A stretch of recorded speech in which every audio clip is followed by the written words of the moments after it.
E aí, pessoal, tudo bem? Hoje a gente vai começar o capítulo 4. O capítulo 4 tem o nome de Jnana Karma Sannyasa Yoga, ou seja, o yoga da renúncia da ação pelo conhecimento. Nesse capítulo 4, Krishna vai falar do o conhecimento sobre o conhecimento. No capítulo 2 ele falou conhecimento. No capítulo 3 ele falou conhecimento. Nesse capítulo 4, ele vai falar um conhecimento sobre esse conhecimento. O que é esse conhecimento? Então, ele vai descrever Jnana, o conhecimento, através de vários aspectos. Então, ele vai falar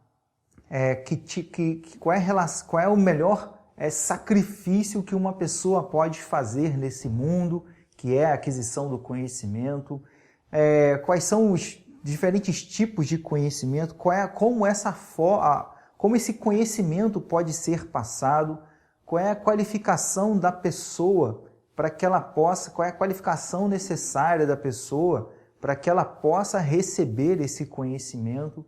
Então, quais são os diferentes aspectos que envolvem esse conhecimento? A Bhagavad Gita, ela é um texto de Vedanta, e Vedanta quer dizer conhecimento. Conhecimento, um tipo de conhecimento específico que não é sobre mais um objeto no mundo. A gente vê diferentes tipos de conhecimento que são válidos, são necessários e não tem nenhuma razão em desmerecer esses conhecimentos. A gente pode falar do conhecimento de biologia, o conhecimento de química, de matemática, de física, de medicina, de engenharia. Então, todos esses saberes, eles estão a serviço da sociedade, eles estão a serviço da humanidade. Então, de forma alguma, existe a ideia aqui de querer ranquear, de querer hierarquizar conhecimentos. Não são conhecimentos melhores ou piores, mas são conhecimentos diferentes. Diferentes em que sentido? Diferentes no sentido de que um primeiro conhecimento ele vai falar sobre um objeto. Ele vai descrever o objeto corpo, vai analisar o objeto corpo. Aí você diz que ele é medicina, anatomia. Aí um outro tipo de conhecimento vai descrever os padrões da mente, como é que uma mente se comporta. E você diz que esse conhecimento é psicologia, entender as relações humanas. Tudo isso é a área da psicologia. Aí você pode dizer que existe um conhecimento sobre números. Aí você diz que esse conhecimento é sobre matemática. Um conhecimento sobre como construir coisas, engenharia. Então, nota que todos esses conhecimentos estão relacionados a alguma coisa que é exterior a mim, considerando que eu sou o Atma essencial, que é diferente do corpo. Então, o corpo é uma coisa que é externa a mim, o corpo é uma coisa que é diferente de mim. Todos os conhecimentos que existem no mundo, que são dados pelos livros em comum, que são dados pelas faculdades, pelas universidades, todos esses conhecimentos, eles têm como objeto de análise aquilo que está dentro do tempo e está dentro do espaço. Conhecimento de Vedanta não é um conhecimento que fala sobre um objeto, mas que fala sobre o próprio sujeito, ou seja, sobre a própria identidade essencial. Então, existem algumas características que diferem um conhecimento do outro. A gente costuma dizer, o conhecimento material. É tudo isso que eu acabei de escrever, química, física, biologia, matemática. E o conhecimento espiritual, que é Vedanta, que fala sobre a natureza desse ser essencial. Então, os conhecimentos eles vão ter as seguintes características. O conhecimento que você tem no mundo aqui, das coisas do mundo, ele é um conhecimento que é incremental. O que seria isso incremental? Por exemplo, vamos supor que você seja um cabeçudo, você seja uma pessoa com um QI absurdamente elevado e que você tenha todo o tempo do mundo. E que você, hoje, agora, nesse exato momento, você conseguiu assimilar todos os conhecimentos do mundo. Você sabe tudo de física, de química, de matemática, de biologia, de medicina, você sabe tudo sobre tudo dentro desse mundo. Aí a gente está gravando esse vídeo aqui, agora é quarta-feira, são 7 horas da noite, E aí, vamos supor que quarta-feira às 7 horas da noite, no momento que está sendo gravado esse vídeo, você é conhecedor de todos os conhecimentos do mundo dentro da sua escala máxima. O que vai acontecer é que quando der 7:01, seu conhecimento sobre todas as coisas do mundo fica desatualizado.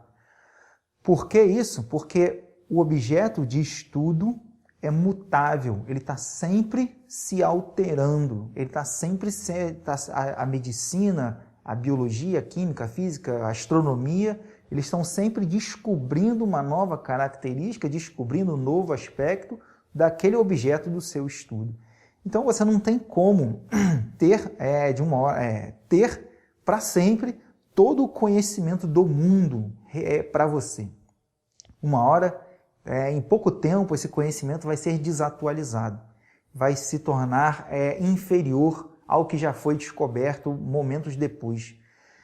Então, os conhecimentos do mundo, eles são incrementais. Você pode saber mais e mais sobre várias coisas desse mundo.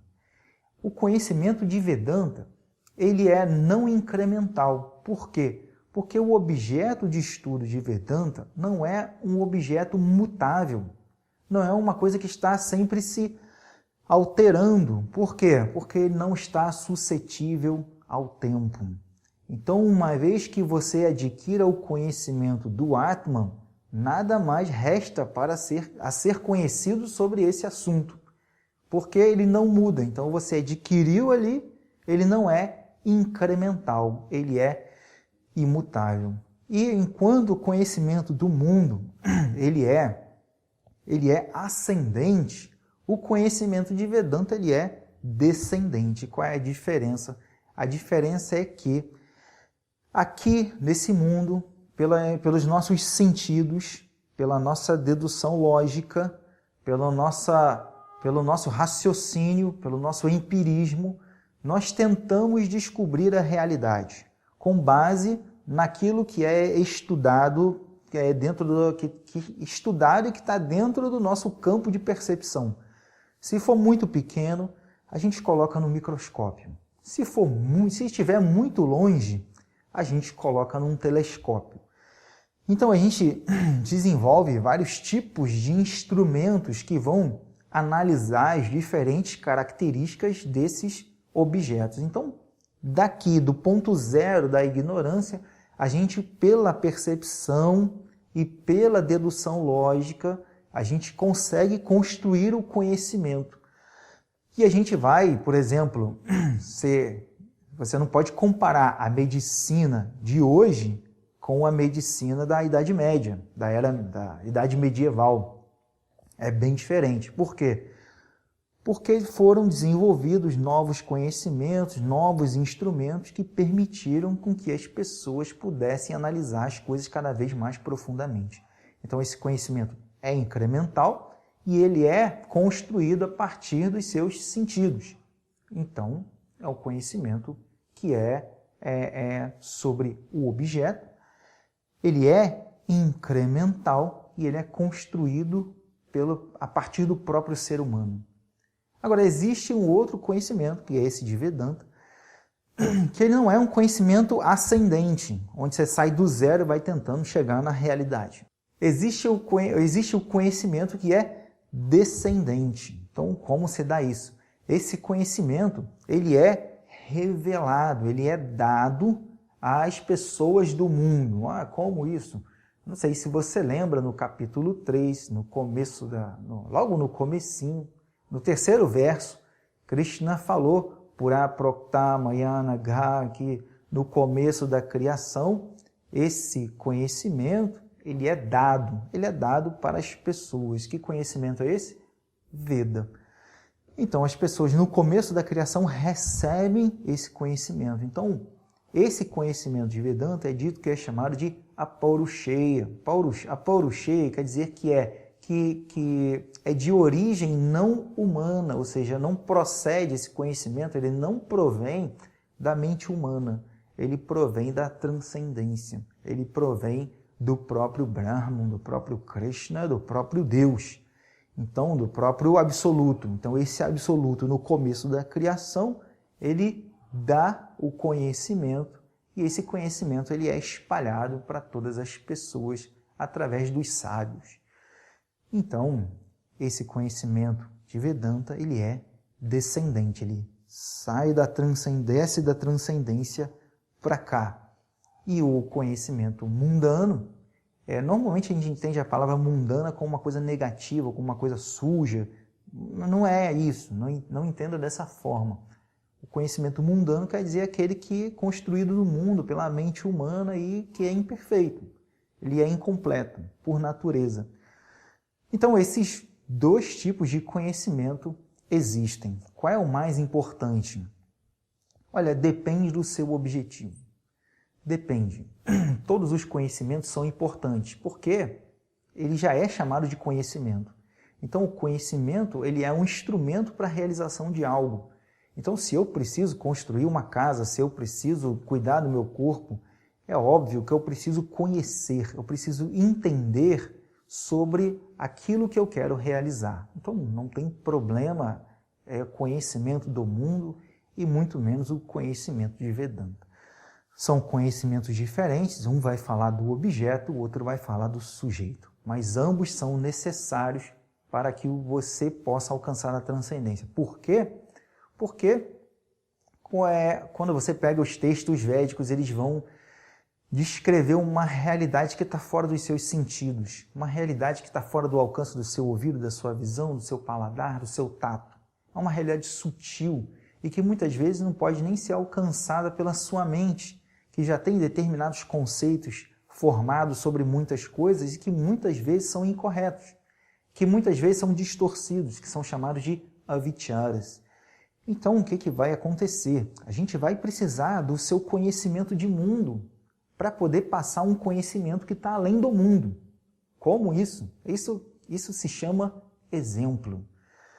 Quando eu for descrever para você alguma coisa que é da realidade sutil, alguma coisa que está por detrás do olho, alguma coisa que é essencial, e isso não pode ser visto, não pode ser tocado, eu vou pegar alguma coisa que você conhece para descrever algo que você não conhece. E o nome disso é analogia, é exemplo. Então, o conhecimento do mundo, ele é importante, porque ele vai também servir para você adquirir o conhecimento de Vedanta. Então, Krishna vai falar nesse capítulo 4, o tema é conhecimento. E às vezes a gente acha que existe uma disciplina, a disciplina do conhecimento, a disciplina para alcançar o conhecimento é chamada de Jnana Yoga, ou seja, o yoga do conhecimento. E a gente tende a hierarquizar yogas, que tal yoga é superior, tal yoga é intermediário, tal yoga é inferior. Na verdade, essa é uma mentalidade muito ruim, que pode atrapalhar e muito o seu processo espiritual. Porque yoga, na verdade, é um só. E o que é Jnana Yoga? O que é Bhakti Yoga? O que é Karma Yoga? São aspectos diferentes de um mesmo yoga. Quando eu preciso estar engajado nas ações, quando eu preciso ter que lidar com os meus impulsos mentais, eu vou precisar ter uma mente capacitada, um intelecto capacitado para que eu possa, sim, fazer com que a minha mente se torne um instrumento cada vez melhor para alcançar a transcendência. Então, quando eu estou em yoga relacionado às ações, você diz que está em Karma Yoga. Então, quando eu tenho que lidar com a ação, que é inevitável, eu tenho que estar em Karma Yoga. Quando eu tenho que aprender alguma coisa, e essa coisa ela é sistematizada, existe uma metodologia, existe um processo de ensino, então eu tenho que me submeter adequadamente ao processo de ensino. Por quê? Porque se eu não fizer isso, o conhecimento vai entrar torto em mim. Ele vai entrar com falha, com lacuna, e o que eu não entender, eu vou presumir que entendi, e aí eu vou perpetuar uma série de confusões, e aquilo que é um ensinamento, para poder te ajudar, para poder te dar uma visão mais ampliada da realidade, acaba sendo mais como mais um agente condicionante na sua vida. Você acaba transformando uma coisa que é libertadora em mais um dogma, em mais uma religião. Então isso é um problema. Então cuidado quando você hierarquiza yogas, porque se eu preciso adquirir conhecimento, eu vou ter que sim que estudar, eu vou ter que sim que ouvir uma explicação desdobrada, eu vou ter sim que aprender através de um texto, eu vou precisar sim de um mestre. E quando você tem esse procedimento, é dito que é Jnana Yoga. É só um nome para o mesmo yoga. Por que você pode dizer que é o mesmo yoga? Porque a intenção por detrás, ao fazer a ação, a intenção por detrás, ao estudar, a intenção por detrás, ao me dedicar, ao oferecer devotadamente alguma coisa, é a mesma. É o mesmo propósito.